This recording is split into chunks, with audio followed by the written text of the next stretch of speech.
ఒక్కసారి కొమ్మూరి గోల్డ్ కి కాల్ చేయండి. తాకట్లో ఉన్న మీ బంగారాన్ని విడిపించి మార్కెట్ ప్రైస్ కి వాళ్ళు కొనుక్కుని మిగతా డబ్బులు మీకు ఇచ్చేస్తారు. రైట్, బ్రేకింగ్ న్యూస్ చూస్తున్నాం మన టీవీ స్క్రీన్ పై. ఇరాన్ అమెరికా యుద్ధం మళ్ళీ ఉద్రిక్తలు స్టార్ట్ అయ్యాయి. హార్మోజ్ లో ఇరాన్ సరుకు రవాణా నౌకను లక్ష్యంగా చేసుకుని అమెరికా ఇప్పటికే దాడులు చేసింది. అంతేకాకుండా ఆ నౌకను స్వాధీనం కూడా చేసుకుంది. దీంతో ఇరాన్ కూడా ఇప్పుడు ప్రతీకారంగా అమెరికా సైనిక నౌకలపై డ్రోన్ దాడులు చేస్తుంది. సో దీంతో మళ్ళీ పశ్చిమాసియాలో మిడిల్ ఈస్ట్లో మళ్ళీ ఉద్రిక్తలు స్టార్ట్ అయ్యాయి. శాంతి ఒప్పందంతో పరిస్థితులు చక్కబడతాయని అనుకుంటుంటే మళ్ళీ మొదటికొచ్చే పరిస్థితులు కనిపిస్తున్నాయి. సో రెండో విడత ఇస్లామాబాద్ వేదికగా చర్చలు జరగనున్నాయి. మరి ఇలాంటి సమయంలో మిడిల్ ఈస్ట్లో మళ్ళీ టెన్షన్ వాతావరణం నెలకొంది. ఓమన్ సముద్రంలో అమెరికా సైనిక నౌకలను లక్ష్యంగా చేసుకుని ఇరాన్ డ్రోన్ దాడులు చేస్తోంది. సో మరి కాసేపట్లో ఈ యొక్క ఇస్లామాబాద్ వేదికగా శాంతి చర్చలు, దౌత్యవేత్తలు చర్చలు జరుపుతున్నారు. మరి ఇలాంటి నేపథ్యంలో ఇటు ఇరాన్ అమెరికా దాడులు మరింత పెరిగిపోతున్నాయి. ఇప్పటికే హార్మోజ్లో ఇండియన్ నౌకపై కూడా ఇరాన్ తన డ్రోన్ దాడులు చేసింది. దాదాపుగా 20 లక్షల బ్యారెళ్ల చమురుతో వెళ్తున్న నౌక కింద సీమైన్ తగలగానే, ఏదైతే సముద్ర అంతర్భాగంలో సీమైన్స్ ఉంటాయి, సో ఆ షిప్ వెళ్ళే టర్బైన్స్కి సో చాలా వెయిట్తో వెళ్తూ ఉంటాయి. 20 lakh బ్యారెల్ చమురు అంటే చాలా పెద్ద విషయం. సో అలాంటి షిప్ కింద టర్బైన్స్ ఉంటాయి కదా, ఆ టర్బైన్స్ యొక్క వేవ్స్ తగిలి షిప్ పేలిపోయింది. దాదాపుగా 1800 కోట్ల రూపాయల నష్టం ఇండియాకి. సో ఆ షిప్ సంగతి పక్కన పెడదాం. ఓన్లీ ఏదైతే చమురు ఉందో మనం తెచ్చుకుంటూ ఉంటాం కదా కువైట్ నుంచి కానీ బహ్రెయిన్ నుంచి కానీ. సో ఆల్మోస్ట్ ఇప్పుడు ఇరాన్ నుంచి మనకి చమురు రావడం కొంచెం లేట్ అవుతుంది. అండ్ ఇక్కడ హార్మోజ్ స్ట్రైట్ని ఇరాన్ దిగ్బంధించడం అండ్ ప్యారలల్గా అమెరికా కూడా దిగ్బంధించడం. సో మనం చూస్తున్నాం మన టీవీ స్క్రీన్ పై ఎక్స్క్లూజివ్గా. సో ఒక ఎగ్జాక్ట్ ఏదైతే షిప్స్ మనకి తిరుగుతూ ఉన్నాయో అక్కడ ఎగ్జాక్ట్గా ఇండియన్ నౌకపై దాడి జరిగింది. సో ఇరాన్ ఇప్పటిదాకా చైనా షిప్స్ కావచ్చు, లేకపోతే ఇండియన్ షిప్స్ కావచ్చు, వేటిని కూడా ధ్వంసం చేయను అనే ఒక శాంతి ఒప్పందంతో ఉంది.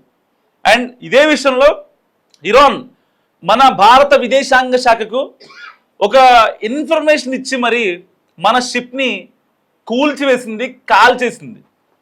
సో చాలా సింపుల్గా ఒక 18 లక్షల డ్రోన్తో దాదాపుగా 2000 కోట్ల రూపాయలు ఇప్పుడు సముద్ర మట్టంలో కలిసిపోయాయి. ఒక్కసారిగా ఎప్పుడైతే ఆ సీమైన్ తగిలిందో ఆల్మోస్ట్ 60% షిప్ మొత్తం డ్యామేజ్ అయిపోయింది. దాంట్లో ఉన్న చమురు మొత్తం కింద పడింది. సో ఇన్ని కాన్సిక్వెన్సెస్ ఇప్పుడు మిడిల్ ఈస్ట్ వార్లో. మరి ఇలాంటి నేపథ్యంలో అసలు జరుగుతుందా? ఇస్లామాబాద్ వేదికగా శాంతి చర్చలు అనేవి ఉంటాయా? సో కరెక్ట్గా ఈరోజు ఈవినింగ్కి ఈ యొక్క శాంతి చర్చలు, సీజ్ ఫైర్ గడువు ముగిసిన తర్వాత ఇస్లామాబాద్ వేదికగా ఈ యొక్క చర్చలు జరగాలి. ఆల్రెడీ లాస్ట్ టైం జరిగాయి.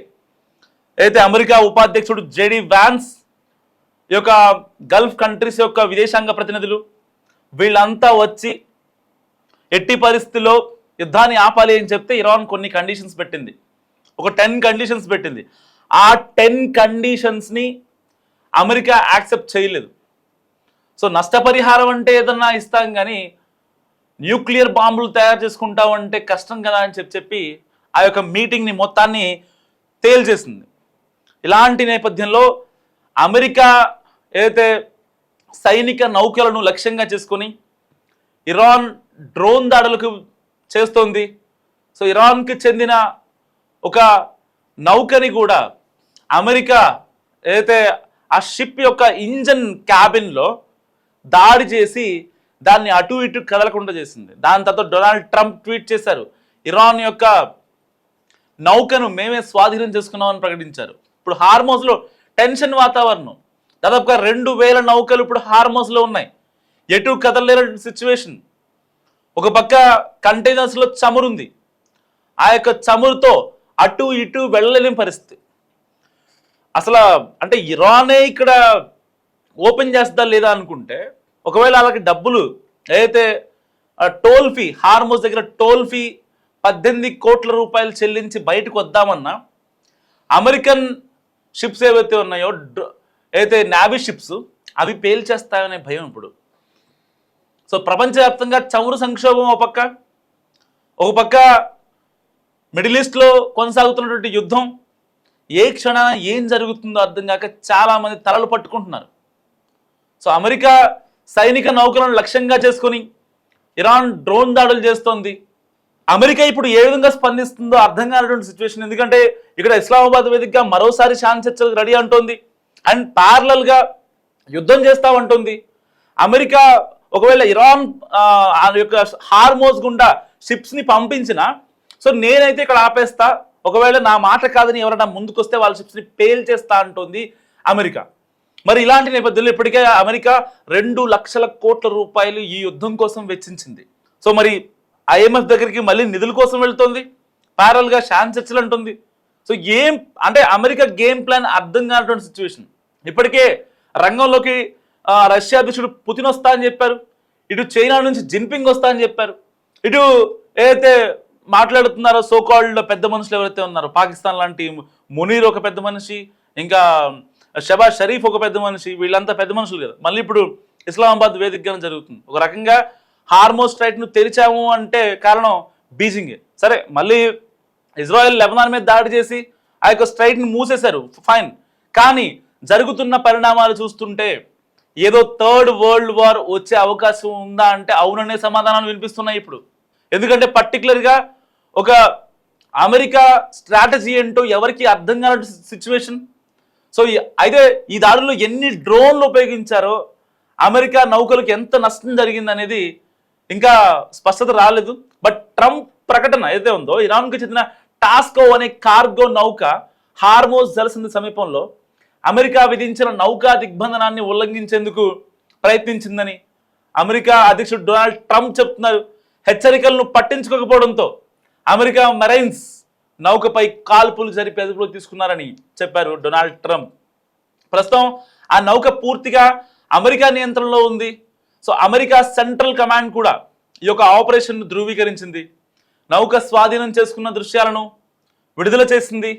సో ఇరాన్ అమెరికా యుద్ధం ఎలాంటి స్టేజ్కి వెళ్తుందో ఎవరు ఎక్స్పెక్ట్ చేయలేని పరిస్థితి.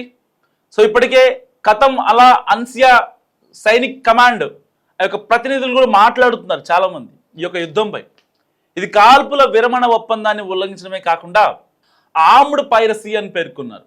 అమెరికా దళాలు నౌకలపై కాల్పులు జరిపి నావిగేషన్ వ్యవస్థను నిలిపివేసి సిబ్బందిని పంపించాయని ఆరోపించారు.